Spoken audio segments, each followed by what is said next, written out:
Hello, everybody. How we doing? How we good? We've got so much to pack in this evening. It's going to be a fascinating talk. I'm not gonna kind of waffle on. I'm just gonna bring Philip in. Good evening, Philip. Good evening, Justin. Nice to see you. Yeah, exactly. It's great to talk to you again. So I know you've been, like I said, poorly. It's good to see you on the mend. And thank you very much. And I think this whole evening, I mean, the Pascagoula alien abduction, probably the most documented, one of the most famous, I'd say, alien abduction cases in the world. We're gonna obviously take a bit of a deep dive into this one because I mean, you've probably been certainly, researching it and writing about it for many years. You know it better than most. Before we get going, for those who I do this every time, I'm really sorry, apologize. Very briefly, do you want to say a little bit of background of about yourself before we get going about all things Pascagoula?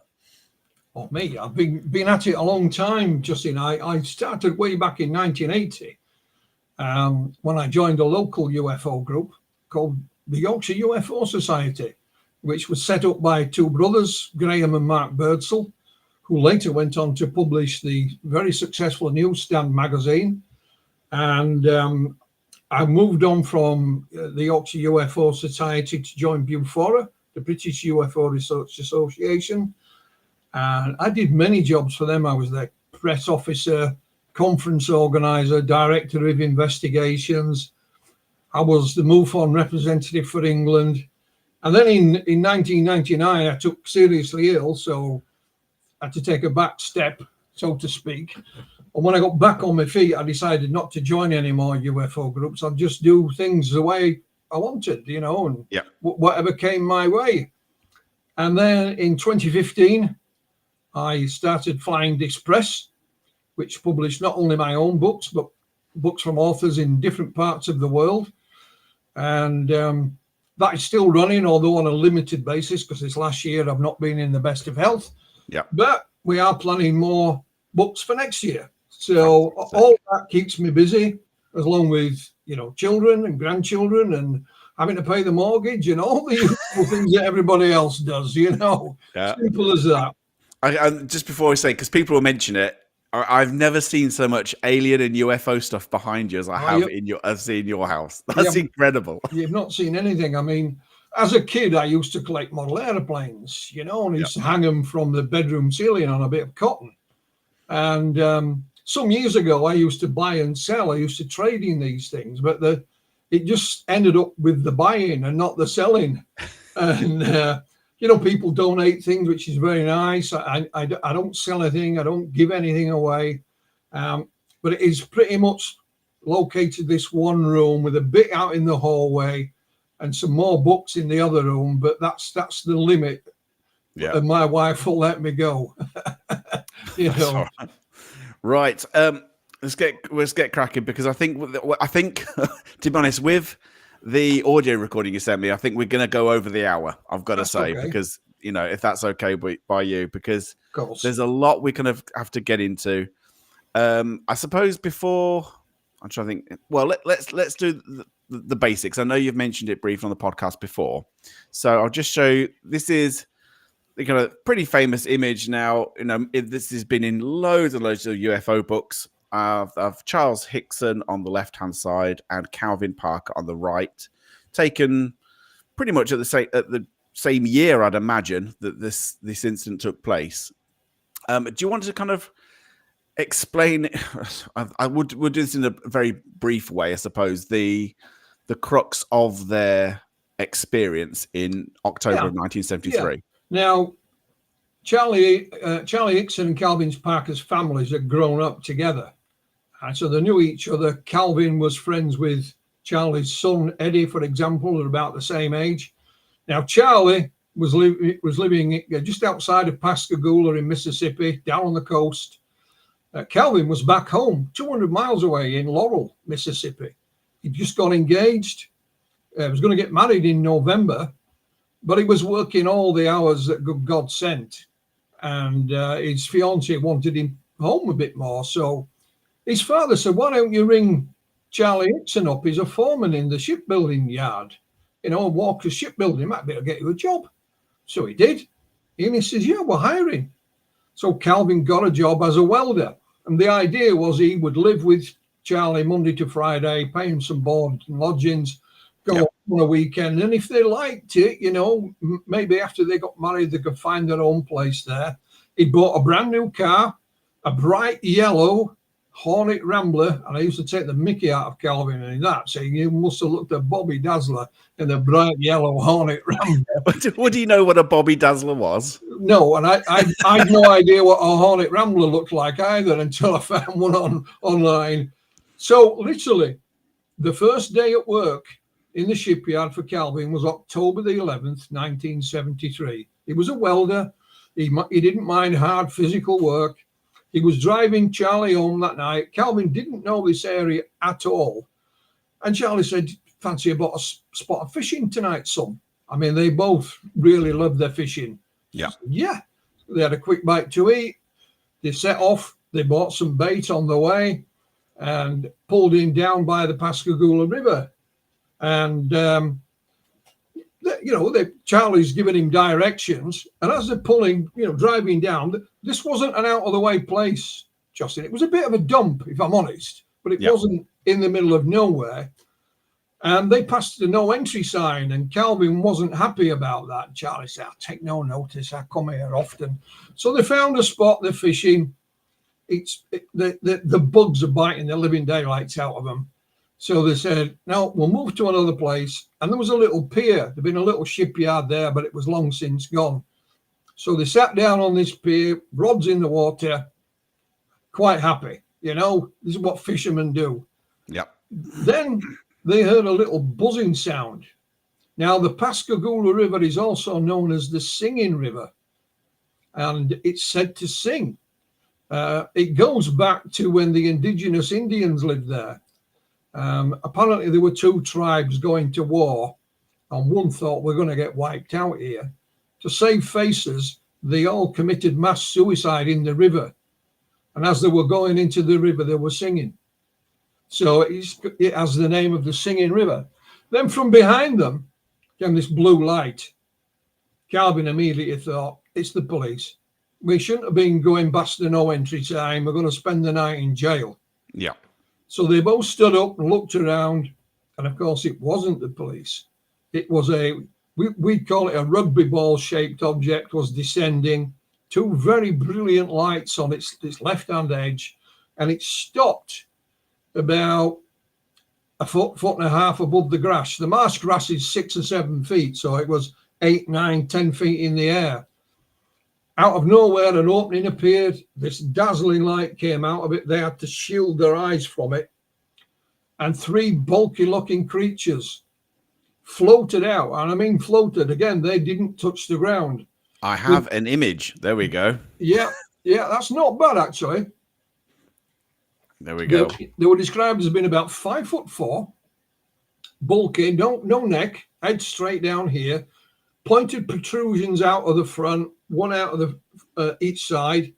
They had long arms with like mitten or pincer-like appendages.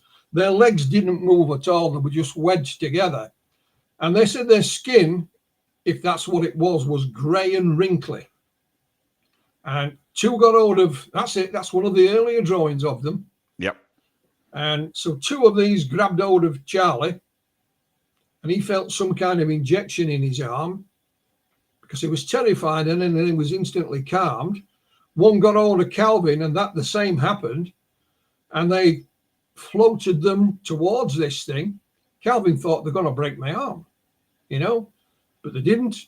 So as they got to the opening, Calvin was taken to the left, Charlie to the right. Calvin says he went down a corridor into a room, and the only thing in it was a glass table. I'll just remind people. So that's Charles Hickson on the left. He was 42 at the time. Oh, sorry. And Calvin Parker, is on the right. He was only 18 years old. So yeah. So I've got them mixed up. Calvin went left, and Calvin said in his room there was just a glass table, and it was at an angle, and they laid him on it, and the only thing he could move was his eyeballs. He could move nothing else. And he said the light just came out of the walls. You couldn't see any light fittings. You know, he said it came out of the paint, but he meant it came out of the walls. So an object from the ceiling, if that's where it came down above him. It was about the size of a pack of cards, and it went around him, making a clicking noise. And then it went back up. He said it had what looked like a letter M underneath it. And then from behind him, this big ugly creature, as he called him, had stood like almost like a guard or a sentry. Yeah. But he thought he heard a door. And then this female appeared. Now, she looked pretty much human. The only difference was she had very long, thin fingers. And Calvin thought she was wearing some kind of mask. And she put these things down his throat, and it made him gag, it made him bleed a bit. Yeah. And his lower clothing was removed. This is a part he was very embarrassed about talking. They took his shoes and socks off, and they stuck something in his foot. And it's important to note this. And it felt like they were draining the blood out of him, because blood was coming out of here, and he couldn't understand it. You know, something was happening. He didn't know what it was. They eventually took this out. He got dressed, and they took him back out onto the pier. Charlie, on the other hand, where he said he was just suspended. So he wasn't on any table or anything like that. Didn't know where this ugly creatures had gone. And he said this thing came out of the wall, and it was like a big eye, about the size of a basketball. And that went around his body that way, and then disappeared back into the wall. He didn't see any female creature. These two guys come back, got him, took him back outside, and Calvin was stood there like this, facing the river. Reminds me of the old Frankenstein pose, you know? Yeah. The dumped Charlie, his legs buckled a bit, but he managed to get up and shake Calvin. Are you all right, son? Are you all right, son? And they turned around, and this thing was, poof, and it was gone. I mean, both the guys were terrified. I mean, absolutely terrified. Charlie had fought in the Korean War and had been in several big battles. And he says, I know fear. But he said, I've never known fear like this. So first off, they decided we're not going to tell anybody. They'll think we're nuts. Yeah, you'll think we're crazy. So they set off. Fair enough. Yeah, they go to the car, the passenger side window. Charlie opens it, it all falls out. And that was the side facing the UFO. Right, okay. It was, like I said, it was a brand new car. Calvin said it took them at least 20 attempts to get it going. Whereas before it was just one start and away we went. As they set off to go home, Charlie had a bit of a change of heart. He says, no, son, we got to tell somebody. What if they come back? Do this to somebody else? What if it's an invasion? So they pulled into a convenience store, and they telephoned Keesler Air Force Base, which is about 30 miles away. And they just said, sorry, guys, we don't deal with UFOs anymore. Call your local authorities. So they rang the police, who put them through to the sheriff's department. Yeah. Sheriff said, where are you? So-and-so, stay there. We'll come out and get you. They sent a car out. They gave them a sobriety test, which they passed. Escort them into Pascagoula. The sheriffs went round the back of the building. Charlie and Calvin went down the front. In they go. They were both interviewed separately about the evening, and they were given a stern warning, Justin. If you guys are up to something funny here, you know, you're messing with the wrong people. You'll be facing jail time if this is some kind of con, you know, or some kind of gimmick. And they even said to Calvin, look, we know it's a gimmick. You just tell us what went on and we'll let you go. And Calvin's saying, no, this really happened. Obviously, this is the main argument is that people say is, oh, they just took a couple of blokes making up a good story. Yeah. Get famous. You know, get well known, that kind of thing. Which is, well, they were given a warning. If this is a con, you're going to jail. Yeah, simple as that. So they put Charlie and Calvin in a room together and left them. I said, I'm going to go get a cup of coffee. They came back, 5 or 6 minutes later, took something out of the desk drawer. Charlie and Calvin had no idea what it was, but they'd been secretly recorded while they were on their own. Now, the sheriff and his guys think, these guys be laughing and giggling at our expense now, but they weren't. In fact, they were getting worse. Calvin is going up the walls. He's praying. He's almost crying. He said, I've got to get home and get something for my nerves. Yeah. And Charlie, the elder of the two, felt responsible. He's saying, I'll get you something, son. I'll get you something, son. And he says, let me sort this out. So in the end, he goes off and says, we're going to go. You got to let us go. And they made an agreement with the sheriff. Please do not tell anybody, because we're not. Right, okay. We'll have a polygraph anytime you like, but we're not telling anyone. So they go home. They get up to go to work the next morning, pull into the shipyard. There's a few extra cars there. They've only been there 5 minutes and they're summoned to the boss's office. And he said, what the hell have you two been up to? The story was out somehow. I don't know how. And the shipyard owner said, this is my attorney, a chap called Mike Colingo. You can use him if you need him. Probably won't, but he's there. And the sheriff was there. So they sent them to the Singing River Hospital for a checkup. They were all okay. The sheriff rang Keesler Air Force Base. The place they'd rung first the night before. Yeah. They wanted checking for radiation. So off they went. And he said they were ready and waiting for us with all the hazmat suits and the lot. But they tested clear. So the guys at the RAF base said, "They come and tell us what happened, while you're here." So off they went and told them. Now we have a full transcript of the discussion that went on there at Keesler.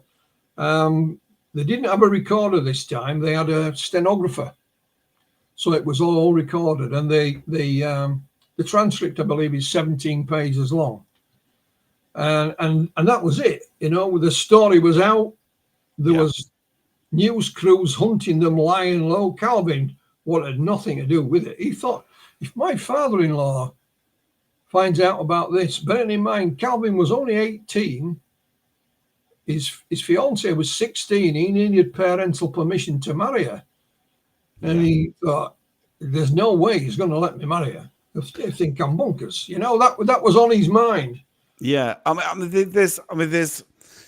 we'll go into kind of some of the stuff. Obviously, the things you've found out and the research you've done, and plus through other researchers as well. But in terms of these two people, at the center of this case, we'll go for Charles on the left. Charles Hickson, like you say, 42 years old.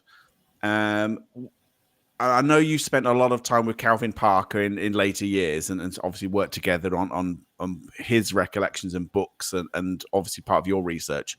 But in terms of the character of these two people, what do you know of? Because I know less about Charles Hickson than I do Calvin Parker, really. So what do you know of Charles Hickson in terms of what type of man he was? Yeah, first and foremost, he was a military vet. He fought in Korea.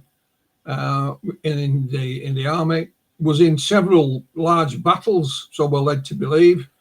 And we actually have some photographs of him in uniform as well. So, and he was just an ordinary guy. He liked a beer and a whiskey, but not to any great extent. Hard worker, got a family, loved to go fishing, just like Calvin. Yeah. And that was it. Calvin, at a younger age, he'd got his life planned. He's got his fiancée. They're going to get married, going to get a little house, settle down, children, grandchildren, retire. He had it all planned out. But that one day working in that shipyard, I'm afraid, changed his life completely. Yeah. Calvin was traumatized. And when they brought in the polygraph guy, a chap by the name of Scott Glasgow, Calvin was supposed to take it well, but he was actually back in Laurel in hospital He'd had a little bit of a breakdown. Yep. So Charlie went. Now, there was some controversy over the polygraph. For example, there were 2 local examiners that could have done it.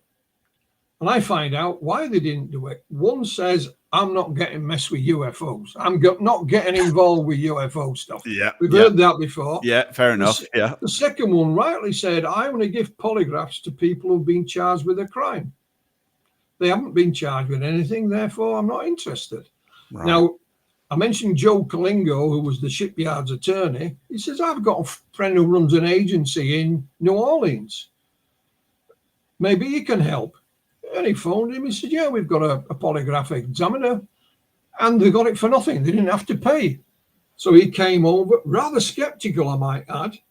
And he thought, I'll catch him, no problem. But he ran the test 3-4 times. And in the end, he threw the towel in. He passed it every time. But as you know, you can't win with a polygraph. Because if you pass it, well, you can't use it in court. If you fail it, you're a goddamn liar, you know. Of course, He passed it regardless, you know. And that was one of the things I cleared up in the new book, Pascagoula Uncovered, because I got access to Philip Class, arch skeptic at the time, Philip Class, who interviewed Scott Glasgow, and couldn't find any fault with him. I'm gonna talk about your books. So, in terms of, I think this is the first book that you brought out beyond reasonable doubt around this case. Yes. And like I say, more recently, like you've just mentioned, you've also produced this one, Pascagoula Uncovered: Witnesses, Files, and Audio Tapes. Because am I right in thinking that when this story initially broke, in terms of eyewitnesses, by and large, nobody came forward and backed these 2 guys up, or is that unfair? There was 1 or 2 at the time back in 1973. And there was an old guy who owned a local petrol station, and he was interviewed. And the reason he knew the time is because he just finished watching his favourite TV show, which was Kung Fu, starring David Carradine. I remember watching it myself, not at the same time, obviously. And he used to sort of come out with a dog one time a night, and he says, there's this bloody thing spinning around me up above. And then when we started really getting into things, when Calvin's first book I published, Pascagoula, The Closest Encounter, in 2018, I had a colleague from Greece contact me, and his name is Stephanos Panagiotakis. Now, Stephanos, back in the 70s and 80s, was a UFO researcher, but he also worked for the Greek Navy. And he was the Merchant Navy, and he was dead keen on the Pascagoula case. And hey, presto, his ship docked in Pascagoula, and he got shore leave. So he aimed to get an interview with Charlie, which he did. But what Stephanos did, he went to the police station, and he said, "Look, I'm looking for witnesses. You know, I know it's 8 years on," and they said, "Oh, go and speak to Mr. Sagalas." Pastor Sagalas, actually, he saw something that night. Hang on, here's his address. So he went up, knocked on the door. Now, the Sagalas family were of Greek descent, and there's a real live Greek standing on the doorstep. And he got in and interviewed him. What the Pastor Sagalas told him was him and a guy called Don Broadus, who worked for the probation service, and a young lady, a church volunteer, that night of Thursday, October the 11th, they were going to a meeting of people who had alcohol problems. So the young lady is in the back, 2 guys in the front. They're driving out of Pascagoula, and she's looking out the side window, and she sees this thing coming. And it went right in front of them, right over the road. And it was shaped like this rugby ball with 2 lights on one end. And off they went. So Stephanos still had a transcription of the interview we did with them. And so we had that. So we thought maybe we might get 1 or 2 witnesses to come forward, but we got quite the opposite. We got lots. Yeah, I'll say. I mean, obviously, Calvin and Charles have had to kind of, for better or worse, deal with the fact of this experience, right? So obviously, Charles Hickson, I think in the following year, had gone onto a talk show called the Dick Cavett Show, which lots of Americans watching this may remember or may know of the Dick Cavett Show. So he went on that one, became well known, did a few UFO conferences, talk about his experiences, but pretty much, I suppose, shielded, I would say, Calvin in this because he was so young. Is that fair? Because that's what he wanted to do. Calvin was severely traumatized, and what a lot of people don't know is that Calvin joined the Royal Marines to try and get away from it all, and he was given a conditional discharge. I think he lasted less than a year. And I asked him, I said, well, why did you come out of the Marines, Calvin? I think somebody was trying to make a fool of him. And I thought, well, you might have picked on the wrong fella to make a fool of, because Calvin was a pretty tough guy. And I think a fight ensued and Calvin was the winner. But he also told me that the media had caught up with him again. He thought he could hide in the Marines, you see. Once he got his training done, he could be here, there, and everywhere, probably in Vietnam. Yeah. And so he went to see his boss and he says, look, Calvin, it might be best thing if we give you a conditional discharge and off you go. So that bit of his history is in Pascagoula uncovered. I got a copy of his military records. They're rather scant, but they are there.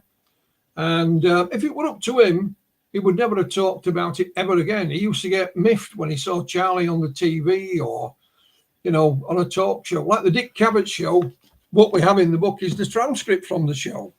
Yeah. We can't get a copy of it, but somehow I managed to find an audio file of the show. And they actually read out the statement from the polygraph examiner, Scott Glasgow, before they start talking about it. And we have to remember as well, back in the day when it all happened, APRO sent Dr. James Harder, who was there the day after. And the Close Encounters man, Dr. Hynek, was there as well.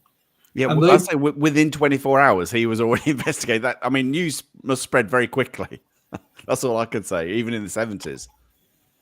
Well, I know how it all happened, but it's too long of a story to tell. So, the story would be talked about by Charlie. He would do conferences. He go to church hall if you asked him. Yeah. Much of it on his own coin as well. He didn't charge, And, I said that was a kind of criticism made against Charles, that he was doing this for money. He was going around these UFO conventions, enjoying the attention and doing it for money. But you say he really wasn't doing it for that. You might have met I've done the convention, and if you make a couple of $100, great, but it's nothing you're going to retire on. Let's be honest, Yeah. I've also organized the conventions and realized where the money goes to. And it's not necessarily the speakers. But he was quite happy to do that. And I've got some ephemera of him at local places, him and Bud Hopkins sharing a stage, but none of them made any money. For Charlie, it was more about spreading the story. Yeah. He claimed to have had some contacts afterwards, more like a contactee, where they're giving him messages and something big was going to come. And he was going to be a part of it. So in the meantime, he wanted to tell the story. He felt it's important that people should know this. It's not a laughing matter. Whilst all the while, Calvin is mooching around the country. Can you remember the TV series, The Hulk? Oh, yeah. Yeah. Calvin was like the real life Hulk. Every time they caught up with the Hulk or Bill Bixby, he moved on to the next town. Well, Calvin did exactly that in real life.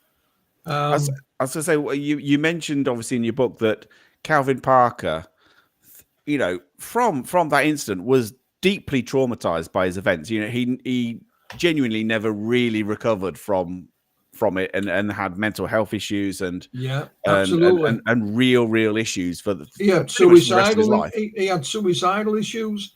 He phoned I'll give you an example. He phoned his insurance company up and he said, am I covered for suicide? And they said, no. I said, okay. So we went into a cowboy bar one night, picked a fight with half a dozen cowboys, because Calvin was tough anyway. But, you know, 6 is probably too many even for Calvin. And they beat the living daylights out of him. But they didn't kill him. And Calvin even laughed. He says, I was so dazed, I staggered out of this place. I turned around and staggered back in, and they were still there waiting for me. So he got another thumping, you know, but he literally wanted them to kill him so his wife and family could have the insurance money. Yeah. I mean, well, I was going to say, just one thing I wanted to mention about him being traumatized is that, and again, this, I mean, I think this would traumatize anybody. And you know, if you think about it, you mentioned that he had this experience with this female entity within the ship, and what he called, in the end, what he called a curse, where seemingly this female gave him visions concerning the past, the present, and the future, which would muck up somebody's head, anybody's head, you know. So. What do you know of these kind of visions he was suffering from? He was saying in when he was on board this thing, these little balls of electricity came into the room, and it was a bit like, you know, ping pong ball. These things were shooting all over the place, little balls of electricity. And this woman showed him. He calls it a mirror, but it's not a mirror. It's the best way he could describe it. And he said he could see the past, the present, and the future. And the future on Earth was death and destruction for all mankind, that every country would be fighting against everyone else. He said he could see the flesh coming off of people, probably meaning a nuclear holocaust, and environmental devastation. And he claimed that these creatures had been through this on their own world. And the reason they were showing it is because they wanted to prevent us going down the same path. They also told him, of course, we could kill you without firing a shot. We invented a disease that we know, and he even said they built the pyramids, which we know they don't. But you know, that was the kind of information he was getting. And Calvin called it the curse. He didn't want to see that. And it took him a while again before he told me about that. Because Calvin was a man of his word. If he said, I'm going to do something, I'll do it. But also, if I don't want to do it, there's nobody on earth going to persuade him to. Yeah. You know? Well, one thing I wanted to ask you, actually, because obviously you've spent a long time with Calvin, you know, and I know there's so much kind of, you know, I think it's the best documented alien abduction case, because there are hypnosis sessions, there are eyewitness accounts that back up their story. That obviously they also did. I think Charles did a hypnosis session as well. Both Charlie and Calvin were hypnotized by Bud Hopkins. Yeah, once by Calvin in 1993 and twice by Charlie in the 1980s, and I have the tape recordings of that. Charlie also was, Calvin was with Kathy Marsden, and later a lady by the name of Slaughter, and they've all got recordings. The last one we actually got on video as well. And when we talk about little things in cases, I want to just go back a little bit. When these two creatures got hold of Charlie, he said they grabbed his forearm and he felt some kind of prick. Calvin's in this thing, and they say they took his shoes and socks off and they stuck something in his foot and it hurt. Yeah. Okay. So when I started working with Calvin, I said, have you got any documents, photographs? He says, no, they were all washed away by Hurricane Katrina. So I took it upon myself to go and search for them. One of the first places I contacted was the Center for UFO Studies, set up by Hynek, of course, and I think opened in 1993. And they said, yeah, we've got a file, Philip, and they sent me this PDF. Right in the middle of this PDF, Justin, is a file, one-page typewritten document. And it has the title Puncture Wounds. And it tells of Charlie and Calvin being stripped down to their undies, given them once over, and Charlie has marks on his forearm, and Calvin under his foot. Now, what did both gentlemen say? That Calvin said Charlie said they grabbed hold of my arm and I felt some prick. Calvin said they stuck something in my foot. Yeah. And it hurt. And it mentioned on the bottom of a couple of photographs. Well, there were no photographs, but I was happy with this document. So here you have a documentation about these minor injuries. About a year or so later, the same gentleman from QFOS sent me an email. I wasn't expecting it. He said, Philip, I've been rooting through some files today. And hey, presto, I found these. I'm sure you've got them, but I'll send them anyway. And it was those photographs. And it's Charlie's forearm with the marks on them and Calvin's foot with the mark underneath it. And they are photographs and they've got the names on the back so we know who's who. Now, these are they're not major scars. They are minor injuries. But nonetheless, it's a physical component to this case. Can I just ask, how consistent were the hypnosis sessions? You know, in terms of them recalling the events, were they? Because obviously people say, well, they've consistently had the same story for many, many years. Were the hypnosis sessions consistent as well? I asked Calvin, were these hypnosis sessions of any use to you? Did you learn anything? He said, not really. They sharpened a few bits, but I didn't really learn anything. He said, I knew it all anyway. You know, so if they were trying to pull the information out that he'd forgotten, well, it didn't work. He more or less told them the same as when he was awake. Yeah. But what we did find out is that there were a couple of instances when he was a young fella, and the same with Charlie Hickson. Just a couple of little incidents. The one with Calvin involved the woman, the female, and but not with Charlie. They were different. So they both had encounters as young fellas as well. I mean, one thing as well I wanted to ask you is obviously you've spent a lot of time with Calvin. You know, he's now passed away. I think he died in 2023, I think it was. Yeah. In all the time you spent with him, obviously working on books and working together and getting his accounts and all of those things you've done with him, you know, when you've sat down with him, did you know, face to face, believe him? Very, very simply. Oh, absolutely. Absolutely. I mean, we used to speak regularly on Skype at least once a week. And then between times there'd be texts flying around and the odd phone call and what have you. Calvin had a very strange sleeping pattern. He would go to bed really early and then he would be up really early. Yeah. Now, Mississippi's 6 or 7 hours behind us here in the UK. But so I get up 9 o'clock in the morning and I get a buzz from Calvin. He was already up, you know. So he had his own sleeping pattern. And he just got into the way of doing that. Yeah. So we had regular long conversations, mostly about what happened to him, but not entirely. You know, we'd talk football and politicians and women and the usual stuff that men talk about, you know. And but he wouldn't tell you everything until he was ready. So, I mean, what I'm going to build up to now is this audio recording of Calvin Parker. And just a kind of bit of a backstory, obviously, this main incident, the Pascagoula incident, happened in 1973, which we've already mentioned. But it wasn't the only experience that Calvin had in his life. You know, so this one occurred in 1992.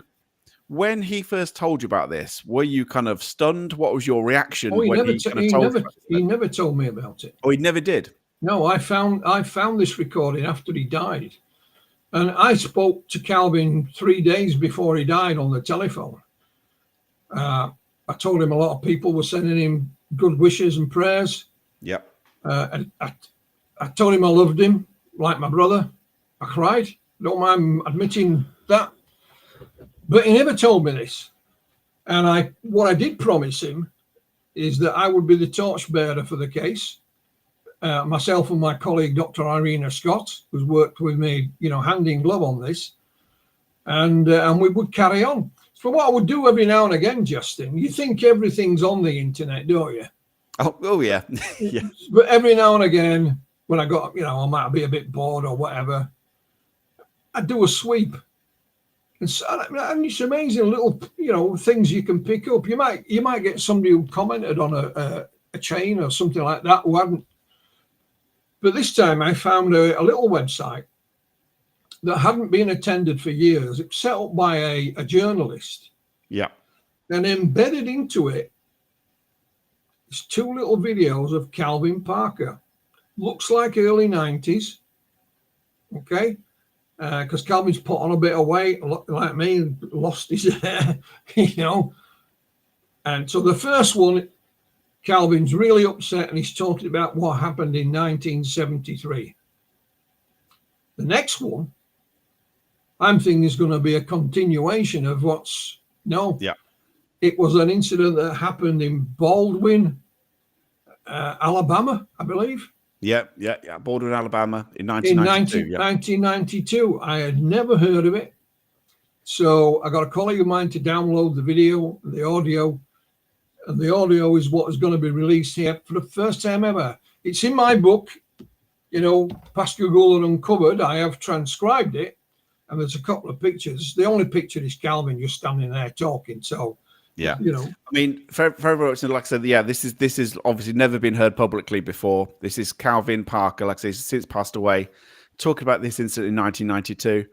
I'm going to play it in full, 13 or so minutes. It is, even though it's not the original 1973 one, it's still a fascinating take, and you get to hear him, his voice, how he speaks, how he, in terms of, because, obviously very, very Southern American.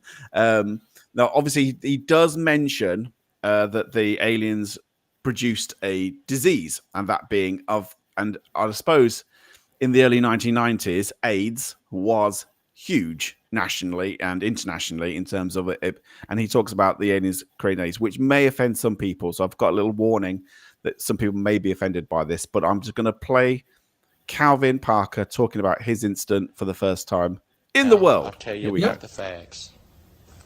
Baldwin, Louisiana, a place to remember. It's going to be a place for everyone to remember, because this incident happened. It's going to shake the world up. People's going to really know what happens now. Here's my other abduction. I was working. It was a long, hot day, somewhere around March, and I had got off work, and we was riding around with a friend, and we was looking for where our next place was going to be, where we was going the next day, and lay some force main. So we drove up, and it was late in the evening, and the truck went dead, and the lights went out, and the telephone went off inside the truck. So I told my friend, I said, well, I'm going to get out and check the battery cables and all to be sure that everything's fine. So he pulled the hood latch, and I got out to check the battery cables, and I heard a noise. I couldn't control myself. I turned and I looked, and when I looked, I seen the blue hazy lights, and then an instant flashback came back from 19 years ago. I turned and I faced these blue lights, and I don't know why, but something drew me to these lights. And I walked through the woods on my own account. I don't know why. I could have run then, but I did. I turned and I walked through these woods. And as I went through these woods, I wasn't thinking but of one thing. What is this? And they need to talk. So I got up and I close to the craft, and then got up closer, then I could see the craft. And as I looked at this craft, I seen the blue hazy lights just as before. And then I seen the craft sitting probably 1.5 feet off the ground, and the door opened up. And it looked like a ramp had rolled out for me this time. And it was real bright. It had a bright beam of light. And unlike the time before, I walked up this ramp. I did it on my own. I don't know why I wasn't afraid. But this time, I wasn't afraid until I heard what was going on the inside. So I walked into this ramp, and when I got there, I noticed a being similar to the one that I had seen before. I knew it was her because I had had many dreams about it. And I looked into her eyes, and it was just as I seen her before. But this time, instead of being abducted, I felt some kind of sympathy for her. I felt something different about this time. So she invited me in, and to my amazement, she spoke to me, and she spoke in English, and she used her mouth to speak. And we carried on a conversation, and I can't remember the first part of the conversation that we might have had. And she asked me, she said, sit down. So I turned and I looked around for a place to sit, and all I could see was an oval-looking table made out of some kind of chrome and a real bright light shining onto it. So I walked over to the table, and I was trying to pull a chair out, but it was a stool that was under there that was bolted firmly to the floor, and I couldn't pull it back. So I tried to turn around and get into this stool. And as I did, I noticed how small it was and how big I was, and I didn't really have that much room, but I did force myself into it because now I was more curious about what was going on than what was fixing to happen. Somehow I knew this was to come. I knew that I was to be abducted again, but I knew I was going on my own free will this time, and I wanted to hear their story because I knew they had a problem, and I knew we had a problem by then. Don't ask me why, I don't know, but I knew we had a serious problem. So she walked around to the other side of the table, and she stood up and she propped up on the table instead of sitting down. And she said, I proved to you 19 years ago, or 20 years ago, when we first abducted you, I told you that you had a mission to do in this world. And I told you what this mission was. And I said, I don't remember no mission, and I don't remember you telling me anything about one. She said, I told you we could take this world without even firing a shot of any kind. And she said, I've proven it to you now. She said, it's against our religion or against our elders for us to kill anyone, but we can do it and let y'all kill each other. And I was wondering what she was talking about. And then it dawned on me. She told me, she said, look at AIDS. We've inflicted the AIDS virus onto the people. And I thought, well, this is true, you know. It wasn't around then. No one knew what AIDS was. And I said, well, this is true. And I said, why are you doing this? She said, we need help. She said, we've destroyed our planet. And it's not but just a few of us left. And we got to have somewhere to go. And we want to live together with y'all on this planet like this. But it's no way that we could live because y'all destroying y'all's planet. Why move down here and get into this when y'all destroying y'all's planet? And she said, I wanted to prove to you that we could destroy the world without even firing a shot if we wanted to. And I thought back for a minute. She did tell me something about this on my first abduction. She did mention it, but she didn't say AIDS. She did tell me on my first abduction about Russia, about the changes that was going to be in Russia. And I noticed that came forward. I noticed that happened. And then when I got to thinking about it, she did tell me about diseases. But I thought they was there to help us cure diseases. I didn't know that they wanted to inflict diseases on us. I didn't know that they were this cruel and all. I sensed it, but I didn't know it. Then she went on to tell me about how they used to live on this world millions of years ago. And they used to live with the people that was on this world. And how they built the pyramids. And how they showed them how to engineer different things. And how they showed us how to tell time. And how they built landing spaces and compasses and all. She told me about all this. And then she went to tell me how stupid the people was that they couldn't take this knowledge that they gave to us and use it in a prosperous way. She told me, she said, y'all going to have to straighten your moral standards out. Y'all going to have to amount to something for us to want to share this world with you. She said, if not, this world won't be around. And it won't be around for long at all if you don't. And then she told me of events that's been happening. She also told me of wars that we're about to have. And I got to thinking, well, maybe she really has. Maybe she's really got something here. Maybe I should help them. So I was sitting here and she was telling me this. And there was a bright light came upon me. And it just shined on me. It was brighter than you could ever imagine. And my eyes just, through the glare, I had to close my eyes when this light shined. And when I closed my eyes, I could see the world events that was happening. I could see what was going to happen in the future. I could see what was happening now. And I just knew that this was the end of everything for us. But it didn't. And she took the light off. And after I seen this, she said, we share the same God. She said, we have the same God, but we destroyed our world, and God let us destroy our world. And now y'all destroying y'all's world because you don't know how to live. You don't know what to do. She said the answers are all in a book, and this book's the Bible. So it dawned on me then that we do have the same God. And she said, I've got some transcripts that I'm going to give to you. And I'm going to give this to you for proof, but first you have to make yourself worthy of these transcripts. So she gave me her word that day that she would give me these transcripts. And she gave me her word that she would help me get this place straightened out. And I gave her my word that I'd spread this story and that I'd tell the people about it. And we'd try to stop the killing, the murders, the diseases, the pollution. And I got to thinking, she's right. This world is corrupt. Why would anybody want to live here? What's going to be left for our children in 1,000 years, or our children's children? What's going to even be left in 100 years? That's not that far off. Our world will destroy itself. It is destroying itself. So as she was talking to me, I turned and I noticed something coming in and outside the doors. And this is when I noticed the three creatures that had been there before. And I turned and I asked her, I said, are they real? Or do they just work? And she said, no, they're just mechanical. And they was going outside the door, and there was a sugar cane field near. And they was picking up pieces of sugar cane. They was bringing it back inside. And they was picking up pieces of bricks. And they was bringing these bricks back inside. And every now and then one of them would bring a little soil, and they'd bring it back inside. And I was sitting here in amazement just watching them. This has to be the three creatures that abducted me. And I felt a fear come over my body. I felt a limpness go into my legs. And I almost fainted in this ship this time. And she reached to touch me, and she said, don't be afraid.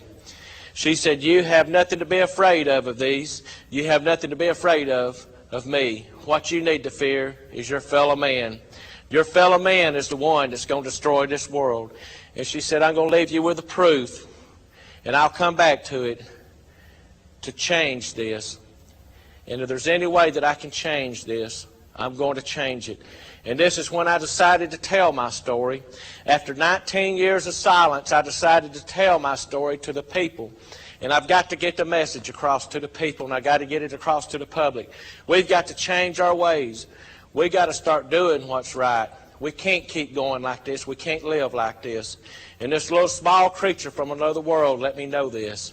This little small creature from another world had enough sense to tell me this and to change this thing. Maybe I can make a difference. If it'll make a difference, me coming forth and telling this story, then I want to come forward and I want to tell this story. I want to share this story with people after people. This is why I came forward after 19 years.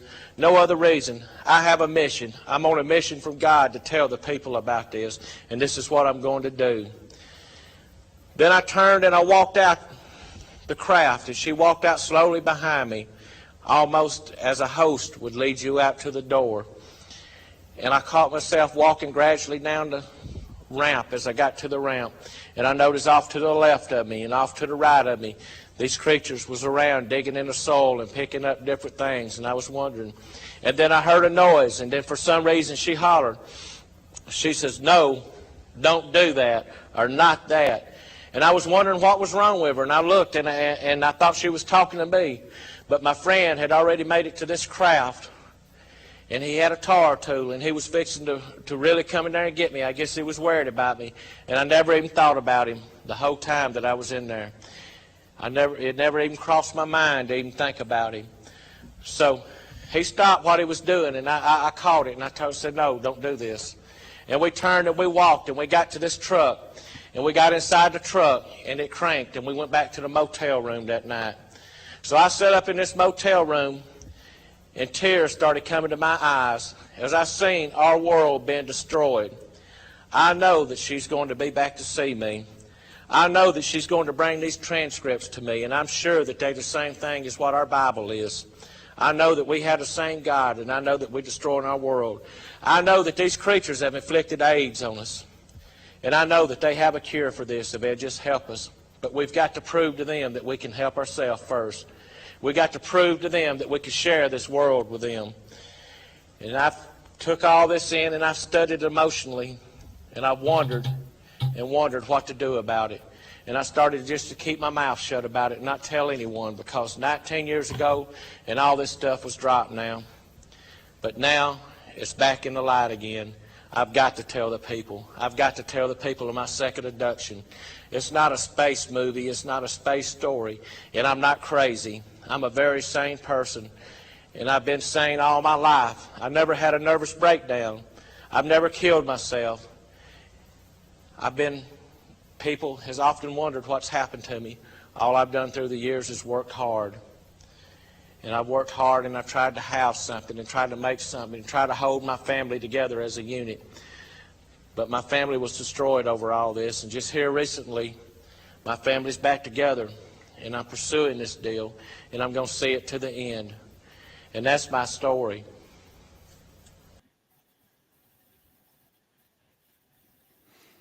Okay, right. So that's the full 13, like I say, 13 or so minutes of his transcript.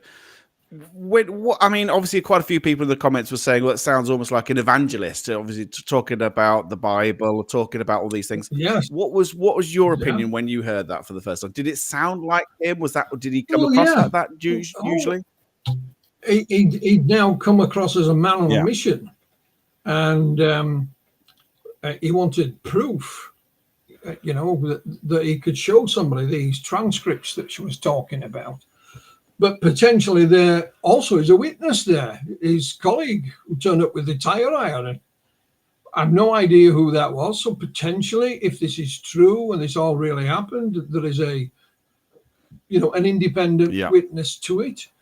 But this was an era of a time when Calvin was working in the oil fields, and he was earning quite a good salary.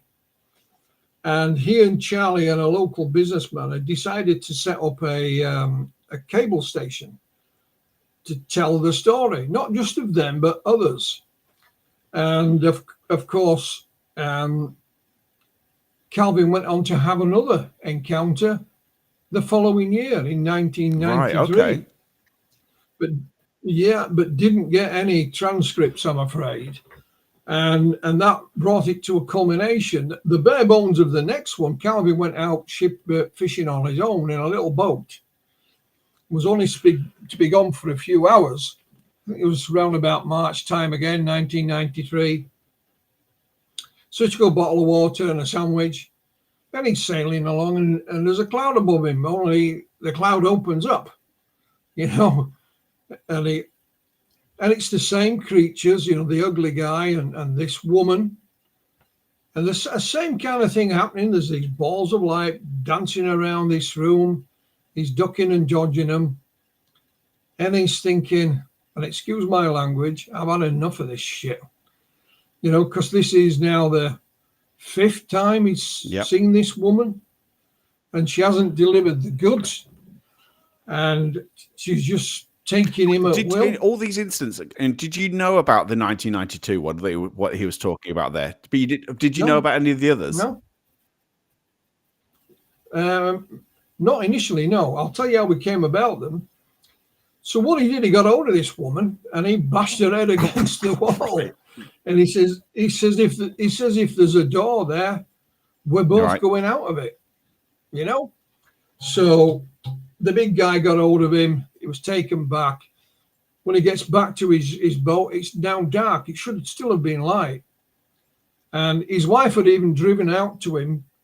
She knew where he was going, and she put a little note behind his windscreen wiper. Where the hell are you, silly bugger, And he was covered in gunk when he got home. He told it was oil that, the engine had packed up. Now, he had a friend, whether it was the same one from Alabama, I don't know, who had a bit of idea about UFOs. And he says, Bud Hopkins is speaking at a conference in Florida this weekend.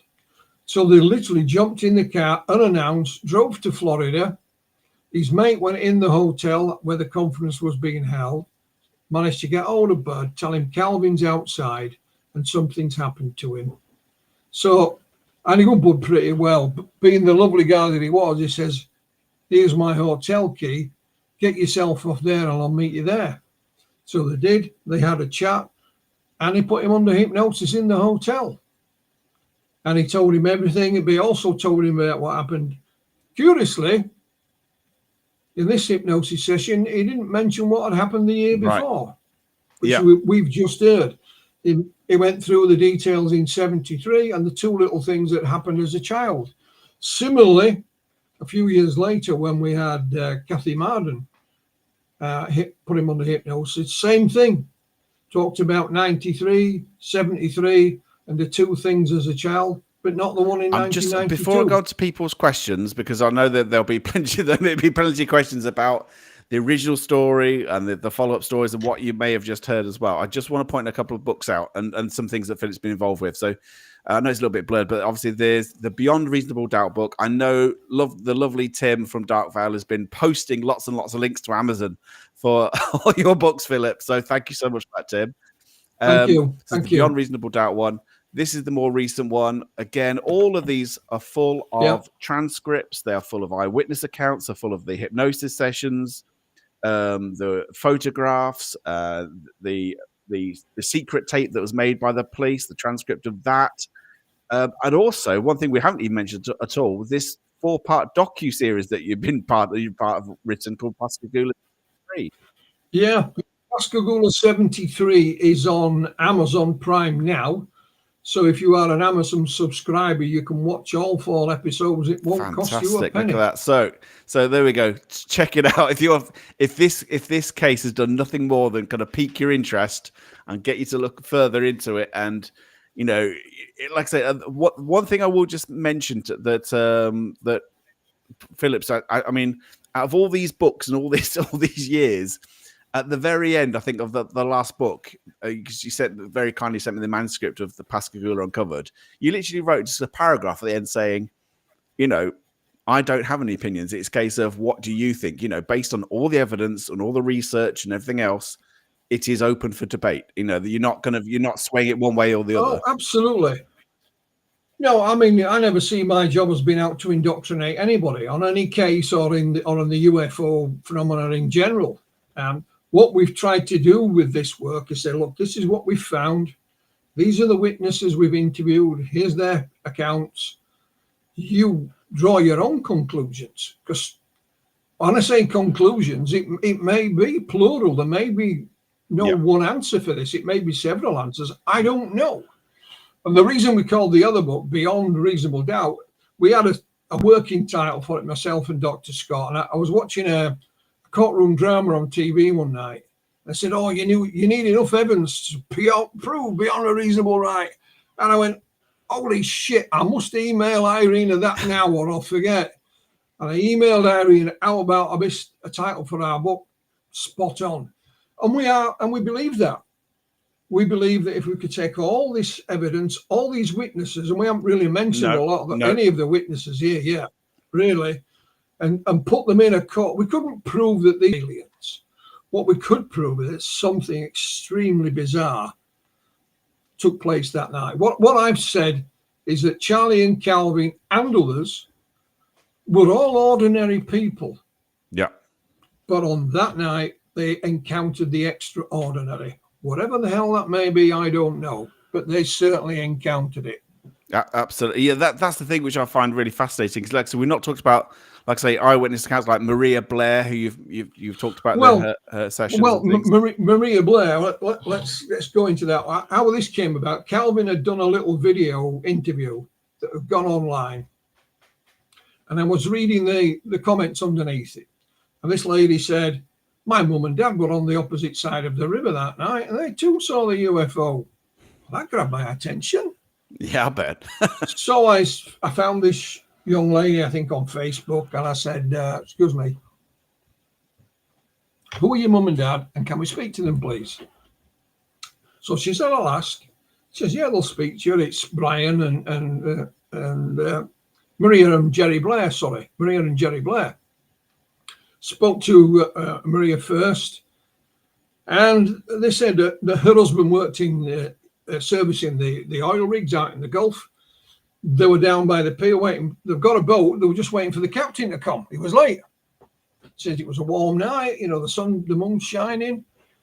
And at one point, they got a bit fed up and said, we're going to go put, Jerry's his bags on the boat. Yeah. And they're walking down the pier. Bear in mind, it's pitch black. And Maria said, there's this big splash in the water next to me. And this grey man, comes right out of the water, right up to my face. And then he's gone again. And it went under the water and never came back up. She run like hell and chucked this stuff, you know. And this was about 9 o'clock. They'd seen this blue light come down the river, and it kind of hovered opposite them. And Maria described it as if it was looking for somewhere, or didn't know where the hell it was. She knew there was no landing place over there for helicopter or anything. She knew the area. And that was it. You know, her husband was gone for several days offshore, come back. And whilst they talked about seeing the blue light, they wouldn't talk about anything else. Even their 2 daughters only knew about seeing the blue light. So in 2019, when there was an official unveiling of a historical marker near the encounter site, and Jerry and Maria were invited along, and they met Calvin for the first time, and they did a little interview on local TV news. Yep. And we were now talking to them on and off, mainly my colleague, Dr. Irina Scott. And this went on for a while. And then Jerry took poorly, but seriously ill. He was in hospital. And he sat on his hospital bed with the electrodes strapped to his chest. And he made his wife phone me from the hospital. And she recorded it at the same time on the phone. He says, Mr. Mantle, I'm sorry. I lied. I saw everything my wife saw. And I didn't want people thinking we were nuts. Yeah. You know, so the next day he had his operation. He thankfully came through it, but it was only a temporary respite. You know, sadly his days were numbered. So he said to his wife, Maria, you do realize that night on the river, we too were abducted. And he told her all about it. Now, Maria had these little, I won't call them visions because I think that's the wrong word, but she remembers seeing what she thought was things out the side of a peripheral vision. Right, okay. Turned out it wasn't. It was because this thing was so close to her face, she screwed her eyeballs up. So she was seeing it through screwed up eyeballs and little snippets, and she looked down to where her husband were. So he told her that there were these 3 beings. One of them was in charge. He gave her the impression that he'd interacted with them previously. Are these the same kind of beings that were mentioned? These kind absolutely. of Yeah, absolutely the same. And then at the end of all this, they saw these creatures going across the water out, you know, they've done. Now, what Maria believes is that her and her husband were the target that night because they were supposed to be there. Yeah. You know, they were supposed to be there, going on the boat, going out into the Gulf. Charlie and Calvin just decided to go fishing on the way home. So they were kind of collateral damage. Right, okay. Now, Mrs. Blair has since gone on to say she saw what happened to Charlie and Calvin. She saw it. And the last hypnosis we put Calvin under in 2022, one of the things I asked him, I said, before anything happens, Calvin, you stood on the pier looking out at the water.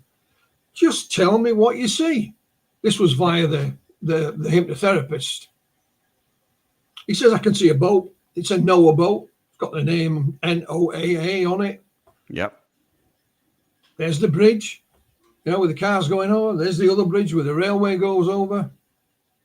And he says, oh, there's 2 figures on the other side of the river. And he left it at that. Now, were those 2 figures Mr. and Mrs. Blair? Were there somebody else? I don't know. There's no way we'll ever know. But it was just a curious little thing. If you weren't listening, Justin, you would have missed it. Yeah. Especially with his southern accent as well, you know. I mean, that'll make you laugh. I've got these transcripts. I've got Bud Hopkins with Calvin Parker under hypnosis. So you've got Bud with his New York accent, Calvin with his southern accent and me with a Northern English accent. It took about that's a hell of a thing to transcribe, Philip. It took me about 20 minutes to get going each day, you know. And we had a few funny laughs, me and Calvin, about it. What the hell is this you're talking about? You know, I have no idea. I didn't want to give in and look online. I thought I'll figure this out myself, but I had to throw the white towel in a few times. But yeah, I did put it on the screen if anybody had questions for you. So if you've got a question, put it a big capital letter Q. If you've got a question for Philip, but we'll probably not be. We've already gone well over the hours. So probably not be too much. Well, one of the criticism was that nobody driving over the bridge saw anything that night. It's a silly statement to say. What you say is, so long as I'm aware of, nobody's reported anything. Well, we got a chap come forward, a chap called Rusty Nelson. He said, I've been out with my wife that night. I'm driving over the bridge and there's this sodding blue thing. And it was so low down, he said, I thought it was going to crash. And of course, as he's going over the bridge, the general area again is where Charlie and Calvin were. You know, and he says, the next day, I visited my aunt who lives down by the river. And he said, before I said anything, she said, you'll never guess what I saw last night. You know, and curiously, Rusty was interviewed for the documentary. And he put a little Facebook post being interviewed. And there's some comments underneath. And there's one lady with a completely different name. She says, oh, I saw that thing that night. So I left her a message. Could we interview her? Irina interviewed her. She'd seen this blue light. She would go upstairs to put her children to bed, close the curtains, and it looked out over the river. Right, okay. She saw this blue thing. Now, she was actually the cousin of Mr. Anderson. And neither of them knew of each other's sightings. And they were cousins. So people didn't go out and spread it about. Now, I told you at the beginning about Pastor Sigalas, Don Broadhurst, and the young lady from the church volunteer going out of Pascagoula that night to the AA meeting. Yeah. And I saw the thing come across them. Them two gentlemen were dead. But we thought, what about this young lady in the back seat? Well, with the aid of a colleague, we managed to get hold of a black and white photograph of her. And she was only in Pascagoula for a couple of years. She was a teacher. And she was a volunteer at the church. And her name was Joanne Hallmark. So I looked online. I found a couple of social network accounts that hadn't been used for years, Justin. So I thought, I'll bugger this. You know, I've got better. I'm busy at the moment. I'll come back to that. Sometime later, I went back to these social media accounts, and one of them mentioned a church. So I did what everybody does. I Googled that church, and hey presto, I found it. It was now in Maryland, and it had its own church website. And on this website, it had a couple of sermons that you could download and listen to. But the sermons were done by two gentlemen, both called Hallmark. And I'm thinking, is this her son's maybe? Yeah, yeah. So there was a general email address. I sent a message saying, I'm looking for this lady. She worked with Pastor Gallas. I didn't mention anything else. About 4 weeks later, she replied, yes, I am. So then I had to explain what we wanted to know. She took a few weeks, but she come back, said, yeah, we saw this, that, and the other. She chuckled when I sent her the old black and white photograph of her. So she sent us a new one, you know, of what she looks like now. Dr. Scott interviewed her. So one of the claims that these people were coming forward for their 5 minutes of fame was all nonsense, because we tracked this lady down. Yeah. She wasn't speaking about it. And she confirmed all the details. One or two were a little bit different, but that's what you would expect after all this time. Yeah. So that's how we've gone about it, Justin. Yeah, absolutely. I mean, that's the thing which I think gives this more kind of credibility, is the fact that we're not just relying on these two people's version of events. There are more and more eyewitnesses that come. How many eyewitnesses would you say have actually come forward with to back up their story? Either come forward or we've located them. I think Irina has interviewed over 50. Oh, really? That many? Yeah. And we know there's more there. Yeah. I'll give you an example. The gentleman who was the police dispatcher that night, he's told us that he took 50 plus calls of UFO sightings that night. And when he went back to the police station, there were people there reporting it in person. Wow, that's completely different from what I'd heard. Yeah. You have to remember, whilst the place was a bit of a dump where they were fishing, boats were going up and down. There was boat building on the other side of the river. Yeah. There's a bridge this size for the car, one for the railway. There's commercial property behind them as well as residential.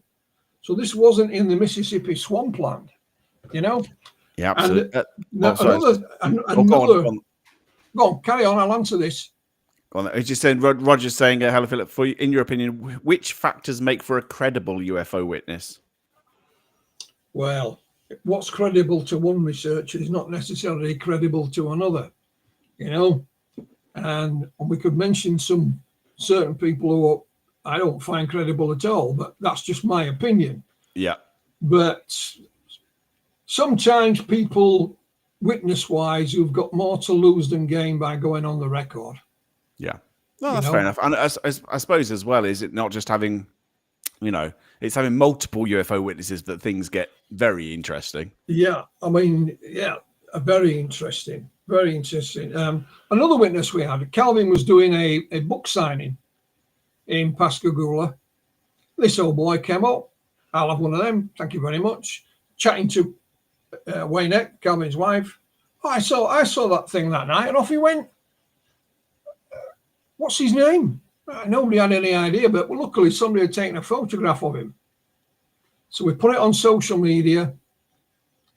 Somebody contacted me. I said, I know that is. Well, can we speak to him? Yeah, Mr. Lewis Lee. Mr. Lewis Lee was actually in the shipyard on the opposite side of the river working that night, and he was a crane operator. Gets into the crane. He says, my cab's 10 or 12 feet off the floor. He says, as soon as I'm in it, Philip, I could see this darn thing out over the water, not up in the sky, out over the water.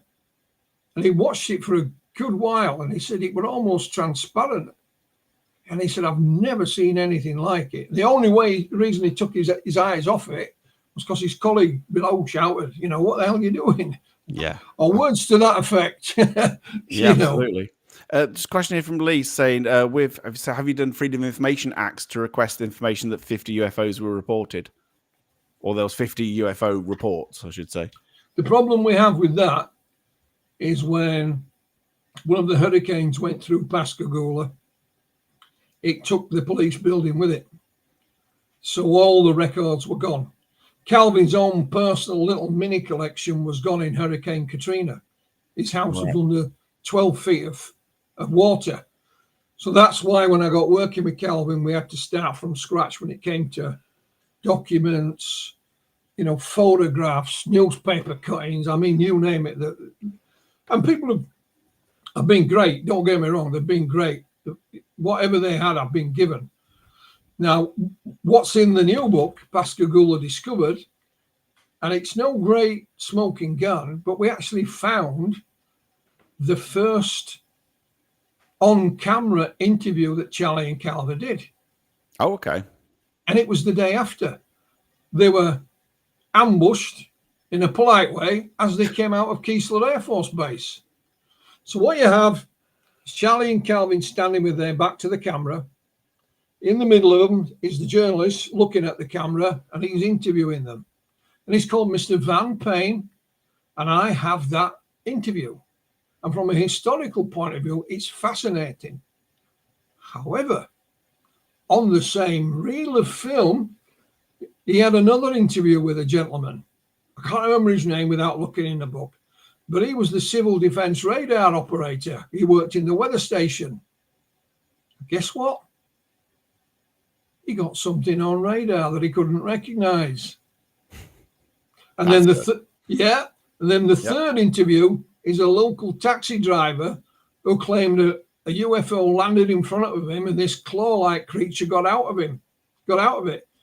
Only one thing he forgot to mention that was his buddy was parked behind him and didn't see a thing at all. It was a hoax. But all these three are on the same piece of film, and we've got the lot. Yeah, and they've never seen the light of day. So, like I said, they're no smoking guns, but they build up more of a picture. Because I said to him, Mr. Payne, how did you know Charlie and Calvin were at the Keesler Air Force Base?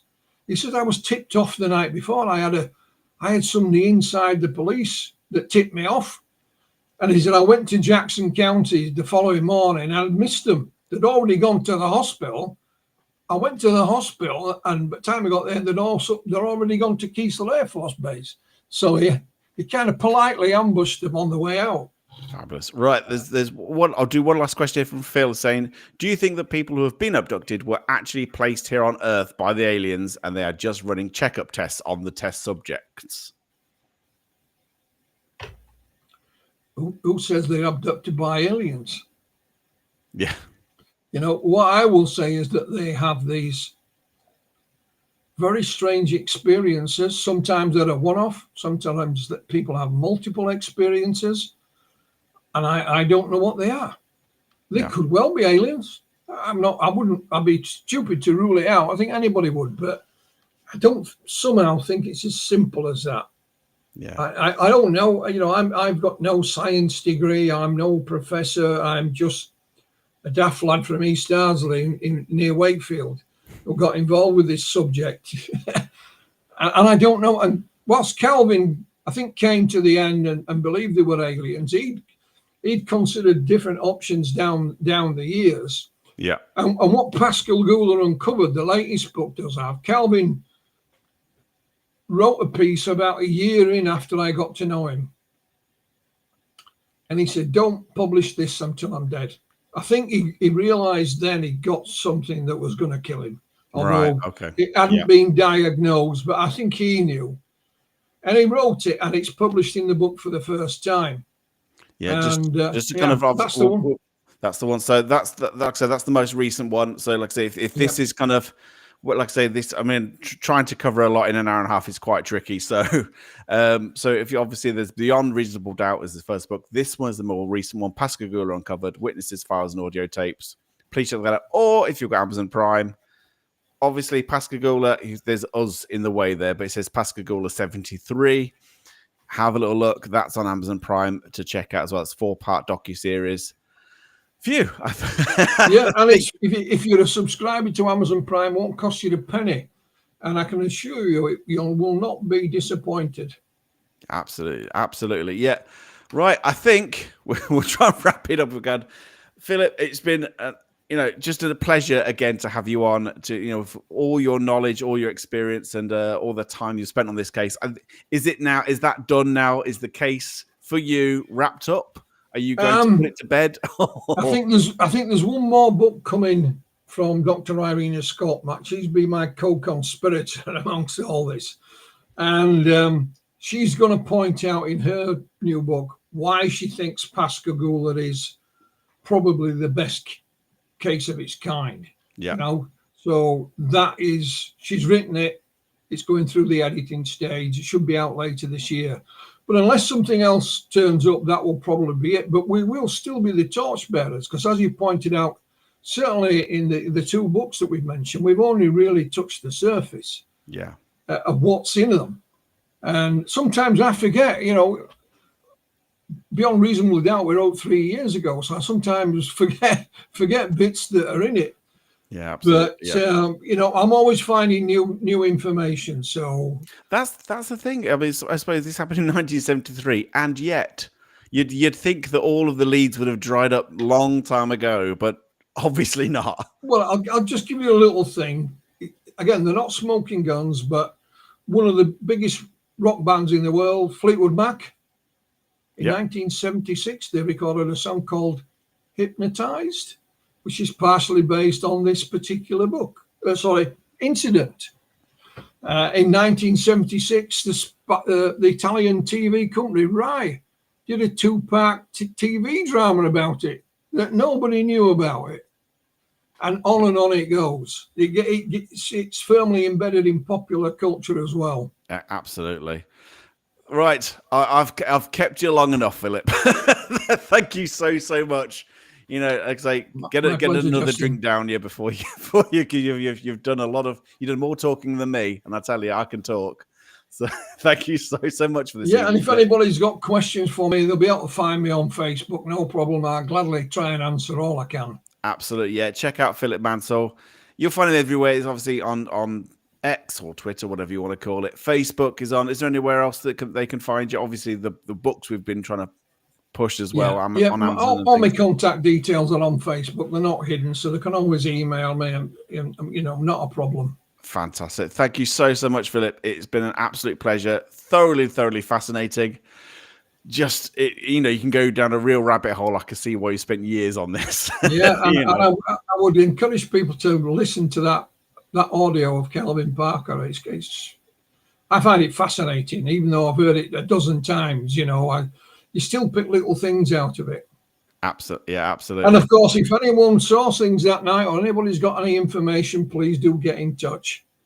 Absolutely, yeah, absolutely, definitely. Thank you so much, Philip. My pleasure. Right. And I'm sure I shall speak to you again soon in the future. I'm sure we'll be back. More to come up. All right, thanks very much, Philip. Enjoy the rest of the evening. Night. Right, guys, thank you so much for joining me. I just want to say, Mike and Kaza, thank you so much for your gifted memberships. I hope you've enjoyed tonight. I know it's a longer one than we'd normally have, just because it kind of, with the 13-minute audio and everything else and the complexity of this thing, I hope we kind of did it a bit of justice. Hope you've enjoyed it. Phew, I'm going to take a well-earned rest. This was actually my 100th episode on the Paranormal Monkey. So if you're brand new to the channel, thank you so much. Please if you've enjoyed this, please like, share, subscribe, all of that kind of thing. That would help the channel massively. Thank you to everybody watching, particularly if you've watched it all the way through, because it's been quite a long one this evening. So thank you guys. And yes, I shall see. Like I say, I shall see you next Monday. Yeah, until then, enjoy your evening. Have a good night, and I shall speak to you soon. All right, night, guys.